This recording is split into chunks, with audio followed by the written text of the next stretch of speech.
let's just start. Natalie, it's good to have you with us. Oh, thank Um, you. it's, as I said before, it's always great to hear from the people that are involved in the program. I myself never took this program, right? I've always just been kind of involved in the directing and the creating of it. So it's good to hear you.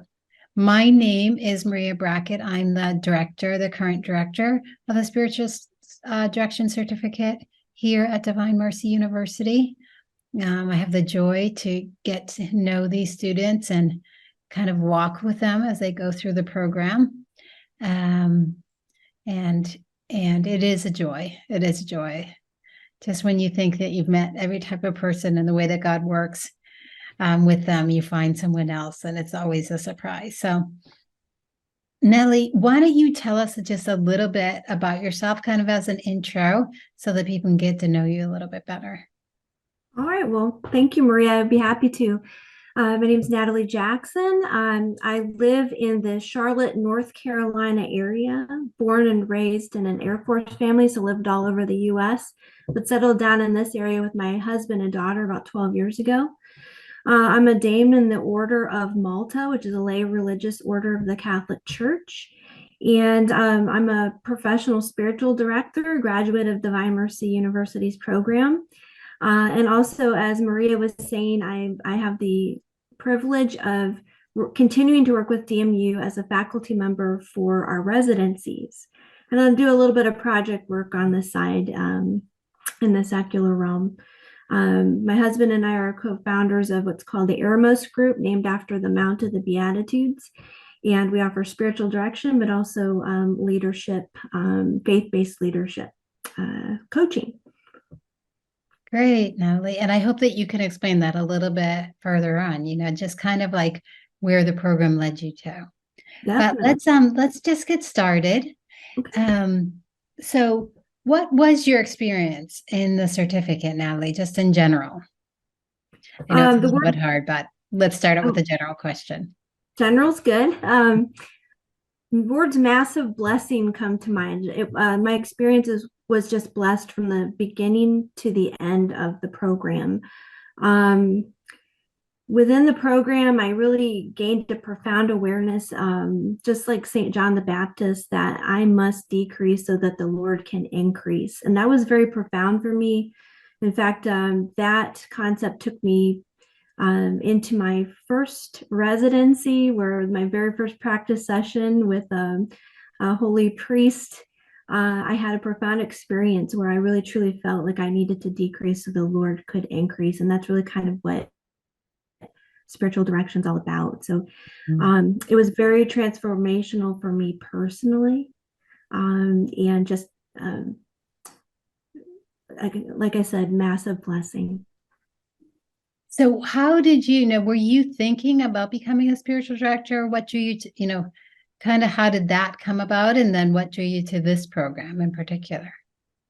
Oh, sure. I had a long journey, and we can only know sometimes how that journey plays out when we look back. But my journey started actually over 20 years ago. I was in the military and I was deployed after 9/11.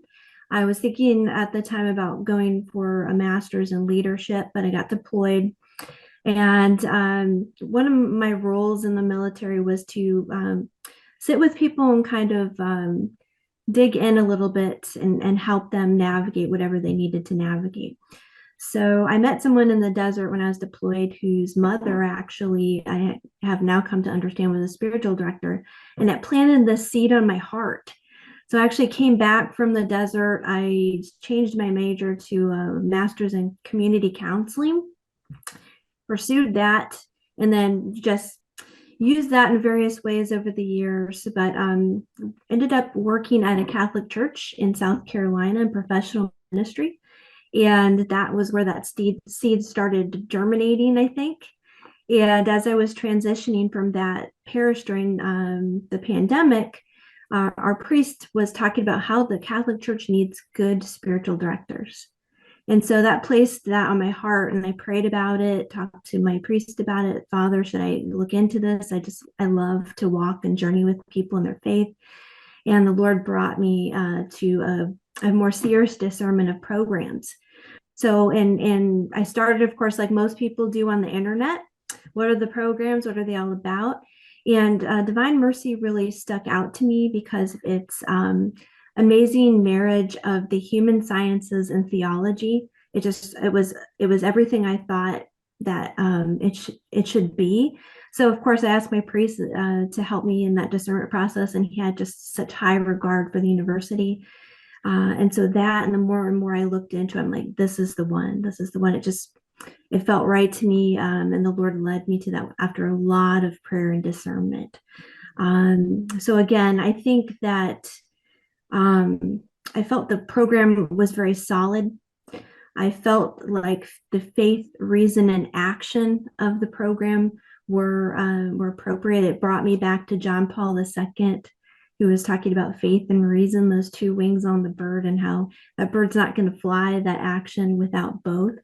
And so that really just came through for me in the program, and joyfully was able to participate in the program. Also, I thought it was really cool that there were clinicians that were also spiritual directors.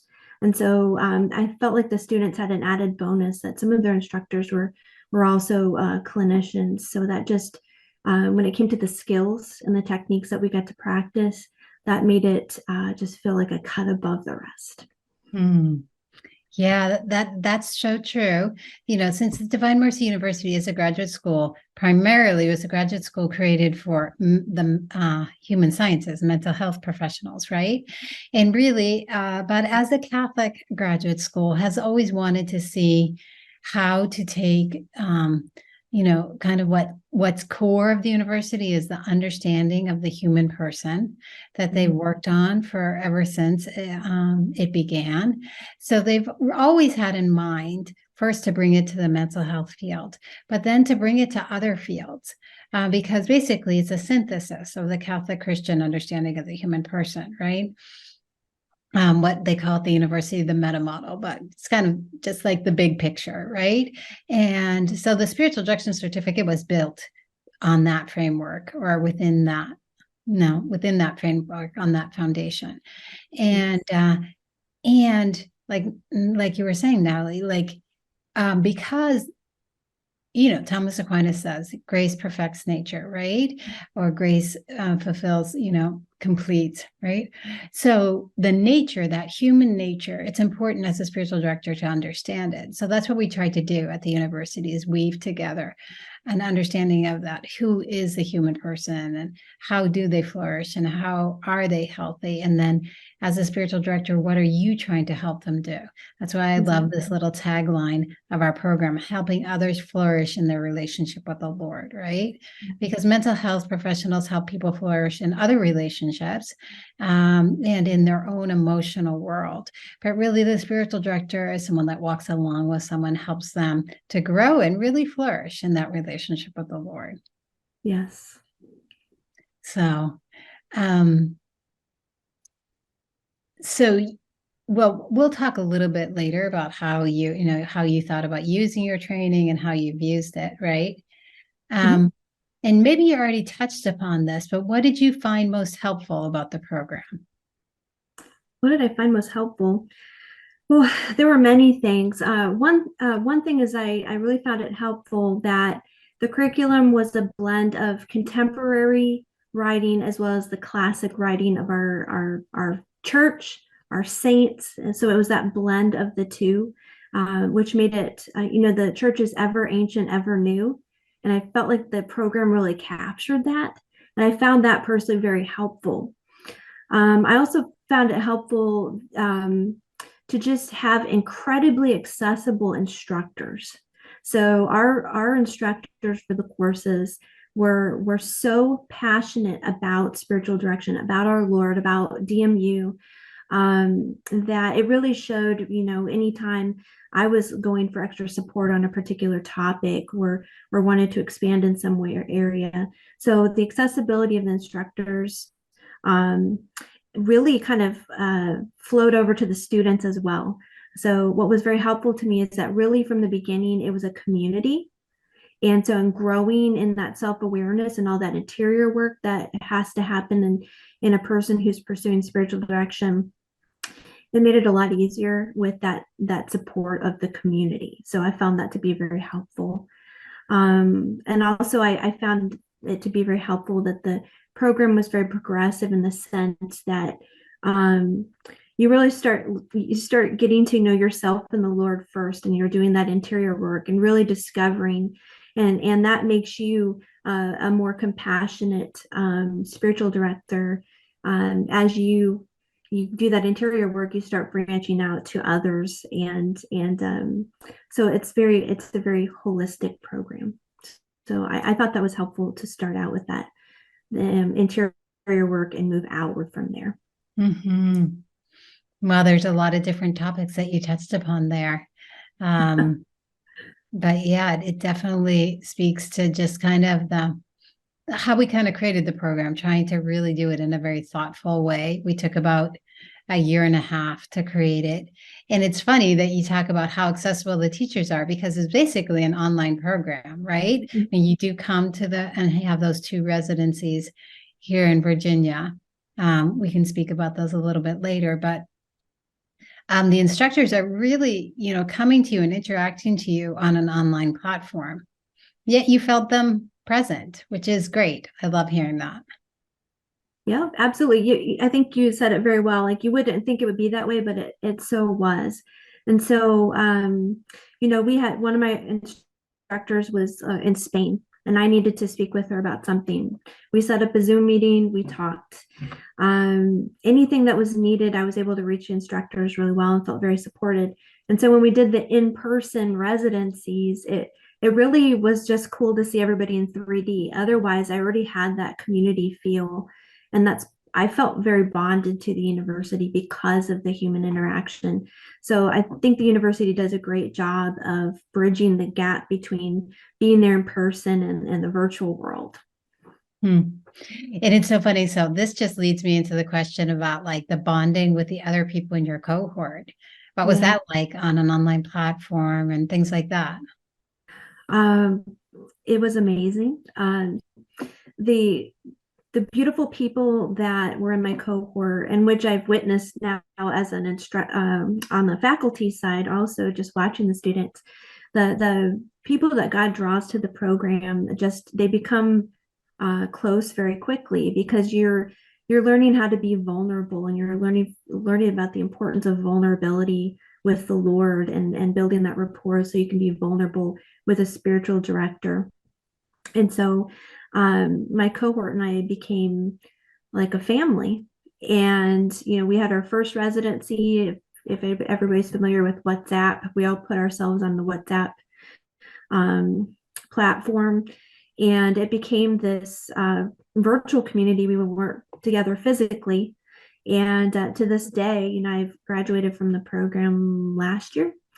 We are in touch with each other weekly, uh, helping each other to maybe do peer supervision now that we're out working as spiritual directors, or supporting each other by helping alert each other to ongoing formation opportunities, just you name it. And so we became like a family, and we're journeying together in this ministry that the Lord has called us to, and we're in mutual support of each other. And it all started online, practicing with each other, our triads, then meeting each other and bonding at the residencies, and then just really that journey continued on. So honestly, that's one of my most favorite parts of the whole experience, was the students and the family that formed in our cohort.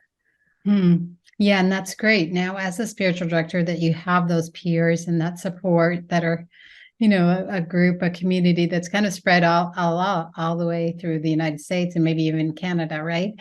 That's right. Depending on who was in your cohort. But yeah, it's just it's a beautiful support, right, to have, and as you go out. So what's something that you discovered through the certificate about spiritual direction that maybe you didn't know before? Well, I had a background in counseling, so I came into it kind of with a little bit of that, within me.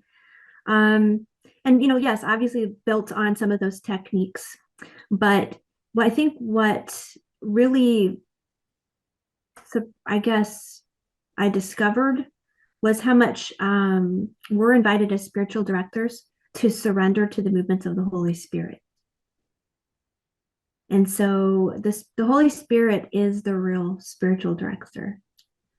So what I discovered is there's this very beautiful internal prayerful dance that happens with the Holy Spirit as you kind of, like I was saying earlier, decrease so that he can increase.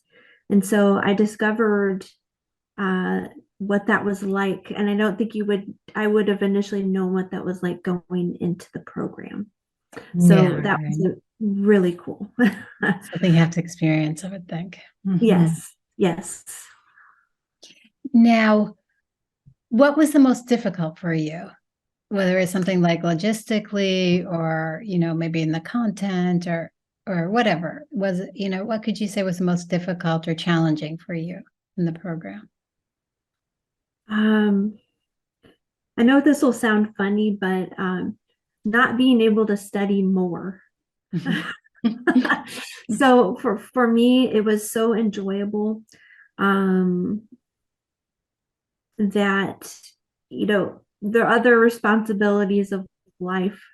Sometimes it's like, oh man, I have to do that. I'd rather kind of stay here and study more. And I think that's because truly, I just feel blessed to have that placed on my heart by the Lord.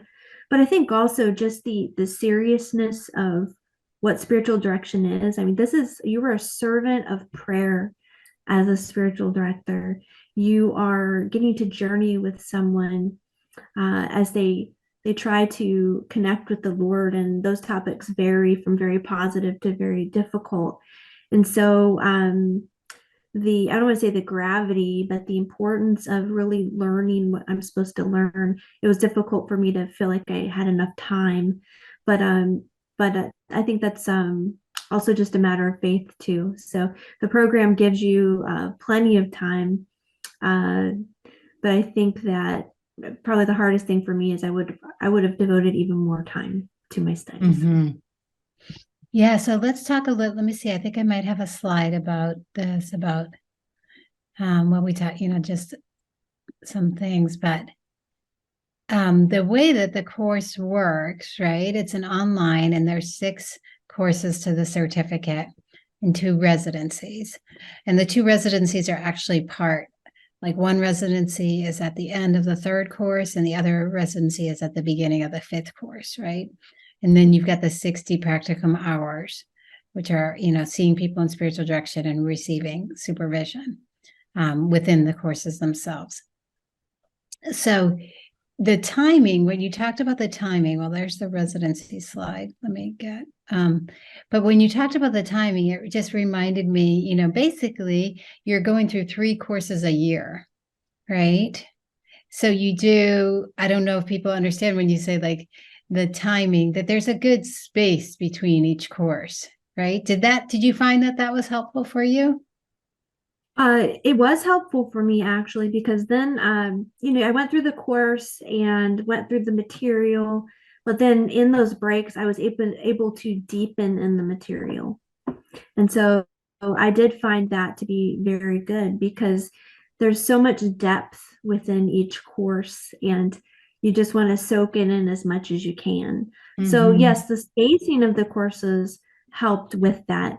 Um, Again, I think my enthusiasm is in there too. But yes, you do bring up a good point. We did have some time to deepen between courses. Yeah, there's usually about 8 to 10 weeks between courses, except when you're talking about the summer term and then going into the fall. I think there's only 4. But yeah, there was a lot of intentionality for us when we created the courses, the certificate, to have that spacing, because people have, all of our students do what I say, a full-time other thing with their life. And but also because we feel like if this is a ministry that the Lord is calling you to, you have to move kind of um, at the Lord's pace into Mm. into this. And you kind of have to let things sit and pray on them and to see where the Lord is taking you. And, I think part of being a spiritual director and actually practicing the ministry really does ask of you to have kind of a contemplative rhythm to your life. Mm, yeah. And I like to think that this way of us kind of setting out the courses with that space allows for people to kind of slow down and get a more contemplative rhythm.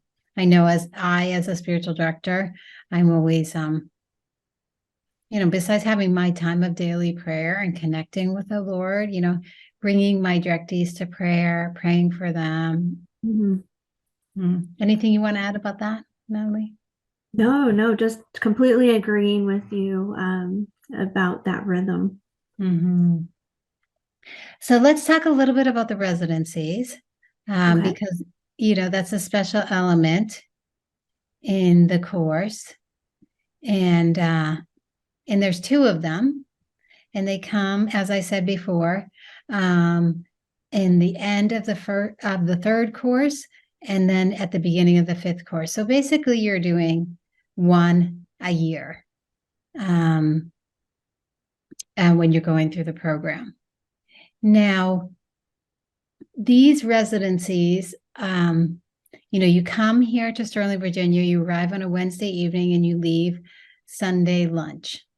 They definitely are intense. That we do have a retreat on Saturday morning, which helps you to kind of just bring maybe little things that you've been feeling or experiencing to the Lord. But what were these experiences like for you, Natalie? The first residency, I came in a little nervous, because Normal. Mm-hmm. it was in 3D this time, and what was beautiful though is again, both the staff and the students, it's just a loving environment to be in. So incredibly charitable environment. So anyone that's nervous, that starts to ease after you get into it. And you really start practicing fairly early on in your groups. And what I experienced was a lot of support. So um, when you're practicing what are called vignettes, you have also faculty members with you as well as some students. And you have the opportunity to be coached. You have the opportunity to hear constructive feedback and always consistently in a very charitable and helpful manner. So it really helps you to start growing your confidence. And that's what I experienced is I experienced a growing confidence. The Lord was helping me to see, hey, I can do this through you. So my experience was very positive as far as a learning lab, so to speak. This is the time to practice and ask your instructors questions and allow yourself to be coached. And so I felt like it was a time of really unfolding. And again, like I was saying earlier, definitely bonding with your cohort and encouraging each other. One of the things I said that I experienced was the residency was like God 24/7.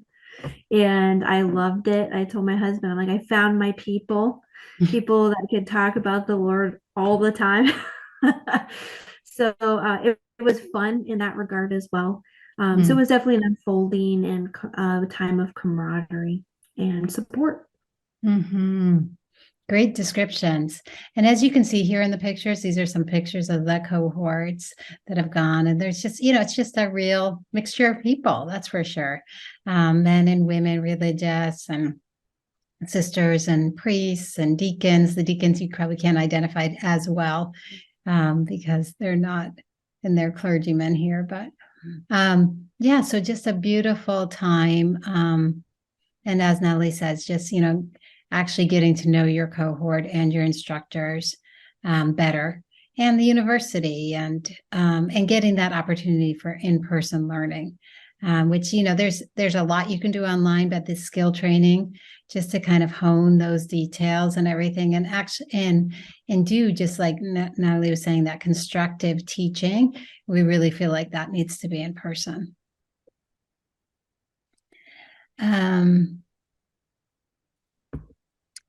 So, is there anything that surprised you about the program, Natalie?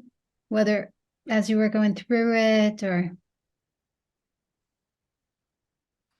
Um, I was mentioning earlier, one of the things I liked about the program, which was also a surprise at the beginning. So when you go into the program, you think I'm going, I'm feeling that the Lord may be calling me to be a spiritual director.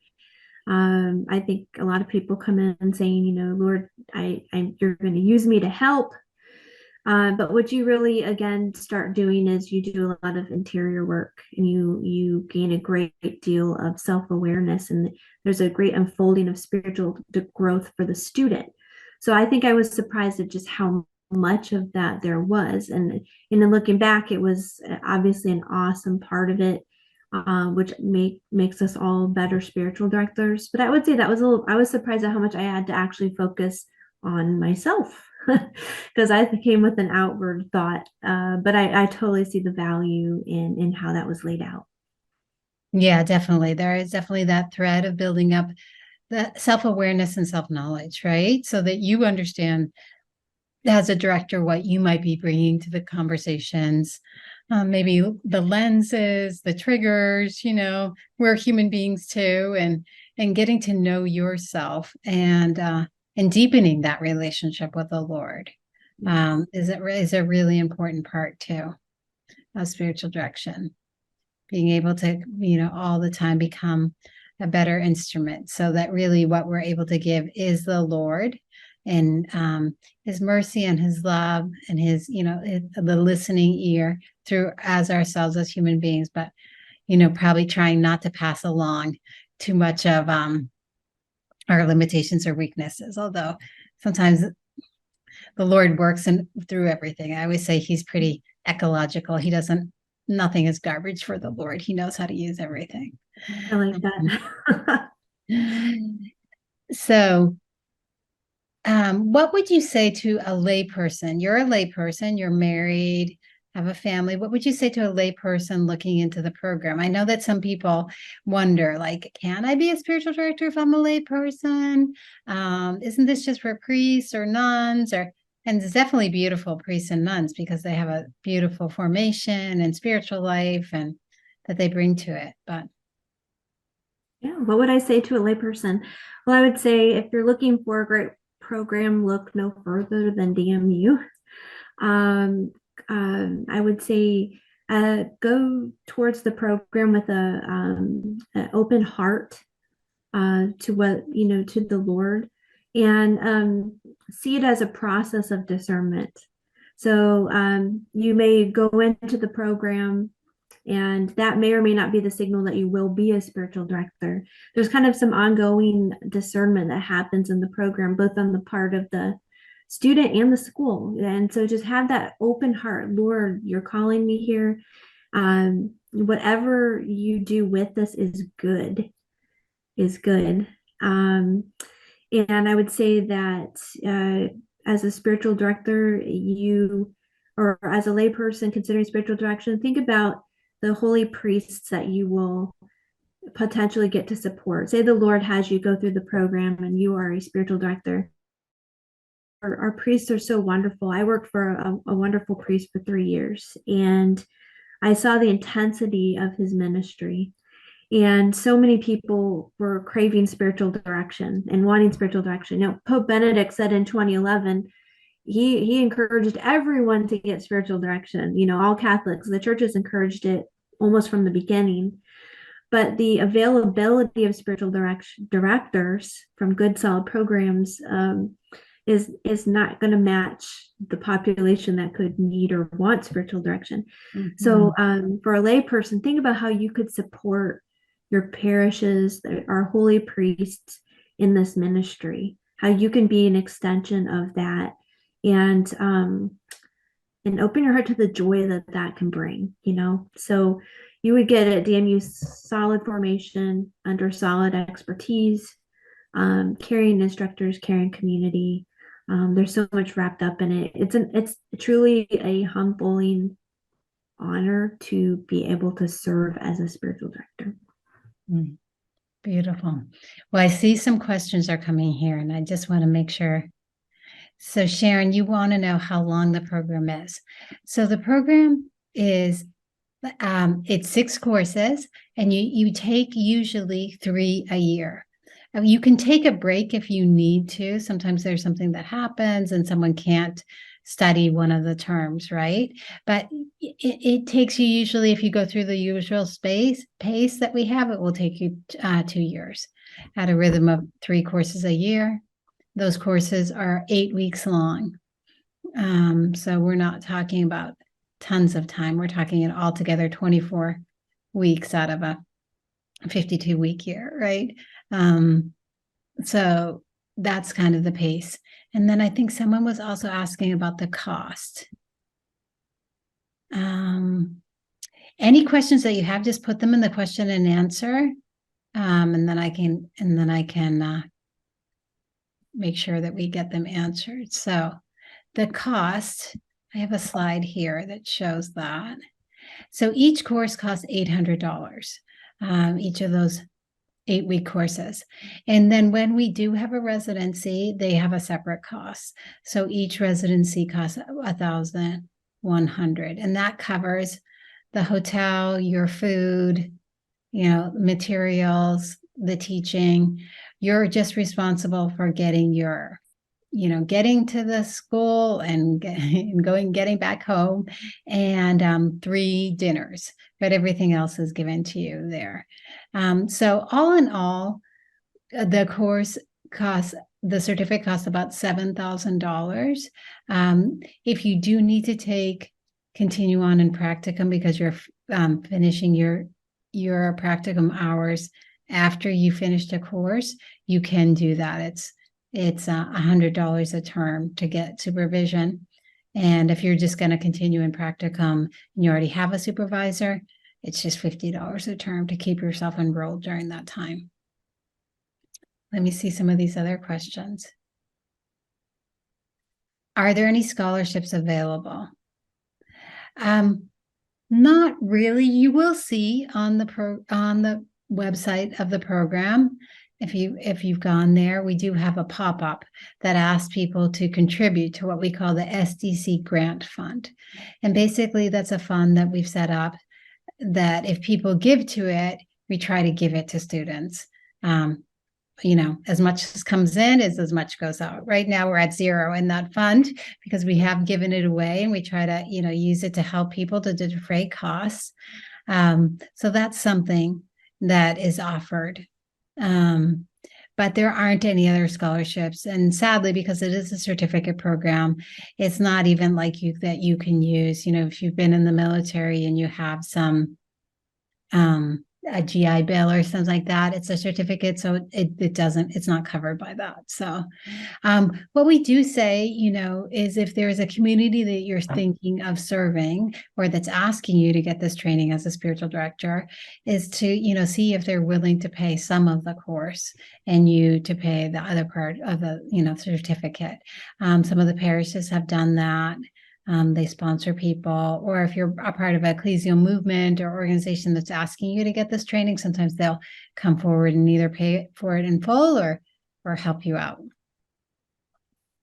I'm going to come back to you, Natalie. Let me just see if there are these other questions. Definitely. Discounts for those working for the church or already in military. So we did have, for those people, we just actually changed, and I don't even know if Natalie knows about this. We just actually changed the process of application to the program because we found that there were people who, we did have a previous requirement that you needed to be have a history of frequent spiritual direction. And we found that for some people that was difficult because they had lost their spiritual director, or maybe they had been in some type of spiritual talks, but they had never, gotten to that place to really solidify that relationship. So now we've just recreated the acceptance in the program into 2 tiers. And so you actually can get into the first 2 courses without having a spiritual director at this current time. And you need to get one by the end of the first course, right? So that just allows us to help you to find a spiritual director and just to help you and better. And it also gives you an opportunity to get into the program and start learning and seeing if it is a good fit for you. So in those first 2 courses, there's not any type of discount. But if you stay on for the third, if you get accepted as what we call a candidate for a certificate, which is with the third course, then there is a 10% discount for anyone that can show that they're in good standings with their parish community, their church community. So there is that.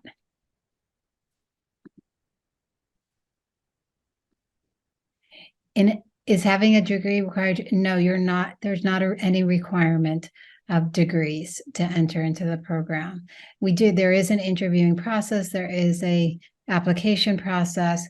We are looking for a certain amount of theological knowledge because the program does have a considerable amount of theological content, but it can't take the place of basic catechetical training. Right? So we are looking that you come in with a certain theological knowledge and that you have the capacity. It is not a master's program, but there's definitely an academic rigor to the program. Maybe you can speak to that a little bit, Natalie, just kind of that. Oh, absolutely. As Maria said, academic rigor is definitely part of the equation. There's a lot of deep and meaningful reading. Some of my readings I had to read twice if it was St. John of the Cross. However, again, Maria was saying you have to have a certain degree of formation going into the program. That was definitely true. I'm not sure I would have been able to hang with the material if I had not had the formation that I had. And the program itself has a certain, like we do have them do reflective essays, which really never are more than 1,000 words. Mm-hmm. But, there is a certain, and we do, we have a simplified APA style that we ask the students to use. We try not to make it too cumbersome, but we just try to keep a certain amount of formality just to help the learning and the communication. So, there's a question about, can Protestants come into this program? Of course, anyone that wants to learn on the Catholic Christian tradition of spiritual direction, which is a very rich tradition. We have an Episcopalian minister in the program. We've had Protestants from all different walks of the Protestant church, Anglicans, Lutherans. We love it. It's we're a Catholic university, but, Catholic Christian, and no, we're all Christians, and the vision that we have of the human person is really one that puts together the Catholic Christian theology, philosophy, and understanding of the human person. So I'm not going to take any more questions just yet because I want to just get to kind of like post program for you, Natalie. So after you finish this program, where, give us a little sense of where you feel like the Lord took you or where he's taking you. Yes. Oh, okay. Well, definitely. In going into the program and definitely traveling through the program, I knew that I wanted to be able to offer spiritual direction as much as possible. It's difficult to do it full time, I would say, but that would be a dream come true. And so with much discernment, I was able to, on a part-time basis, work as a professional spiritual director. So I see directees monthly, and I have a good amount of directees that I work with through what I was mentioning earlier, the Eremos group, so a formal framework. I support the local parishes. I support the Catholic Conference Center in Hickory. And I actually am a retreat master for using my spiritual direction skills, but also I support retreats. So One of the things that I do is if a retreat is happening, I actually go and meet with the retreatants as they're going through the retreat so they can process what the Lord might be placing on their hearts. So it's a great way to support people using the spiritual direction training. So I see individuals, I support retreats, I facilitate retreats now. So the Lord's opened wide the doors. There's some discernment that my husband and I are in the middle of right now, and how we could possibly even reach out to veterans using spiritual direction. So it's exciting what the Lord can do when you keep yourself wide open to what He wants. So He's really opened a lot of doors in the last year. It's been very exciting. And even I would say He's allowing us to also see new dreams within the spiritual direction framework that I didn't even realize were there. Yeah, right. So Things just keep on a lot in the unfolding. last year. Yes, Hmm. and then the beauty of working at DMU with the faculty to support our students going through the program. Yeah. It's amazing. So I mean, you can be a part of training future spiritual directors as well. So as you Mhm. can see, there are a lot of directions you can go. Yeah, it really is. And it's kind of as unique as each student because all of you have gone in different directions with it. We love having you come for the residencies. Well, let me just Yeah, take I a love look going. and see if there's anyone more. So, John, you're asking about the semester dates for the residency. So the residencies always occur in um, September, October, January, February, and May and July. The dates are not set yet because they have to do with the academic calendar of the university, but they will be set pretty soon. I think as soon as we get January 1st, they get the next year's academic calendar up on the website. And it's pretty standard. They always happen within a certain amount of time every year. So it's pretty standard when they'd be happening. So you'd be able to have those dates beforehand. Rosemary, you're asking if this is something that you do independently, or are most people employed by their parishes? Well, it is a ministry, right?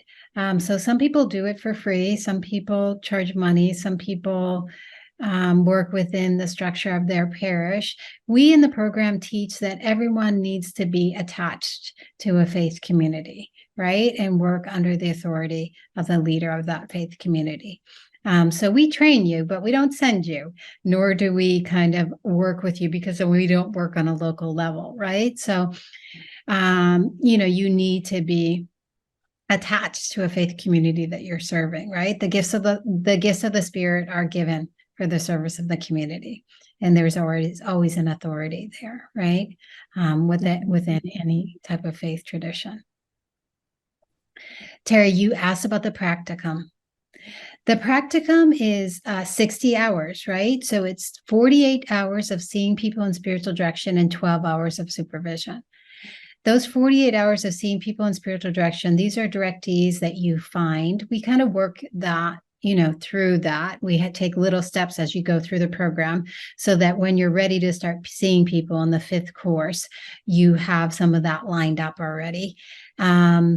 And you have those relationships, those people willing to start to be directed as from someone that's in a time of training, right? And then the supervision is actually given to you in the 5th and the 6th course. So as you're seeing people in spiritual direction, that supervision is being given to you by your instructors. So that's how that practicum works. I hope that I have answered that question. John is asking, can couples attend? Yes, John. I think now I think we're on our 4th or 5th couple that is going through the program together and becoming spiritual directors together. And it's beautiful. They have a beautiful experience. Besides the fact that every spouse of anyone that goes through the program is always thrilled with just how the program has helped their spouse. And right. So they're kind of our biggest cheerleaders. Let's just see if there's anything else. I think I answered all these. Oh, Natalie, you have someone that wants to talk to you. You can go into the chat, right, Natalie? Because someone wants to be in touch with you. They sent you their email. They're at Let me Fort see. Liberty, North Carolina. Natalie. Do you see that? Oh, yes. Yes. Yes, I would love to. I'll make a note of it for sure. That's where I was grew up in an Air Force family, so my baptismal certificate has the military archdiocese seal on it. Yay, that's fun. Very good. I would be happy to. Yeah, Liberty, North Carolina, Fort Liberty, active duty Army. Awesome. Great. That's great. I'm I will glad that definitely make we it. can make that connection. So the last question I have is, when do classes start? The next class course starts in January. It starts January 10th. And if you want to apply for that, you can go on the website, the Divine Mercy website, look at our program. The application is there. And you can also sign up for the conversation with our admissions advisor, or you can just reach out to him. Here's his information. His name is Greg Shapiro, and here's his email address and his phone number. And that phone number also accepts calls and text messages, so that you can just get in touch with him however you would like. We've got a few more weeks before Christmas, so we're doing kind of, bringing the last people through this enrollment process. We do want to have you through the enrollment process, though, about 2 weeks before you start classes, just because there is a small orientation course that we want to give you, and we just want you to succeed. And sometimes when you're running through it, it's very, it can be difficult. And it does take a little bit more time to just to get to learn if you've not learned online. I think there's just one more question. So, will you be prepared? Madeline's asking, will you be prepared to lead the nation's spiritual exercises by the end? No, the program trains you to be a spiritual director. It doesn't train you in the spiritual exercises. It's not difficult once you're a spiritual director to get that training. Really, that's probably like a 2-day training, but it's not a part of the program. Well, good. Natalie, anything that you want to say before we sign off here? Well, thank you to everybody that has attended this evening. Thank you to being attentive to maybe a movement on your heart, just to look into DMU. I'll keep you in my prayers as you discern this program. But I think I've expressed as much as I can. Like, this has been a massive blessing, and DMU is a very, very special university. So thank you for checking it out. And again, you'll be in my prayers as you discern whether this is a call from the Lord. So it's so funny that you say that about DMU, Natalie, because it is a special university, and it's doing some incredible things of putting counselors and psychologists, faith-based, that really integrate faith and reason. And they, the latest of human sciences, but also within the lens of faith. And it's really interesting. I haven't had a chance to comment this to you, but there's a good amount of students that start the spiritual direction program and then finish it and then go on to the counseling program, or do the master's in psychology, because it's like the Lord started something in their heart there and made them understand that, this was the beginning of them wanting to do even more, or to help even in another way. So it's kind of beautiful, and vice versa. There's people that have done the master's in psychology or have done this counseling and have decided to also want to serve people as a spiritual director, getting this training. So it is a beautiful place to be, and to be part of, trying to just, be part of a university that's trying to help, and in a solid and good way, based on the true understanding of the human person from the Catholic Christian perspective. So Definitely. thank you all. Thank you, Natalie, for taking this time to be with us and sharing. Yeah, my pleasure. Thank you. And thank you all participants, for showing up tonight. We hope we've answered your questions. God bless you all. God bless you. Happy Advent.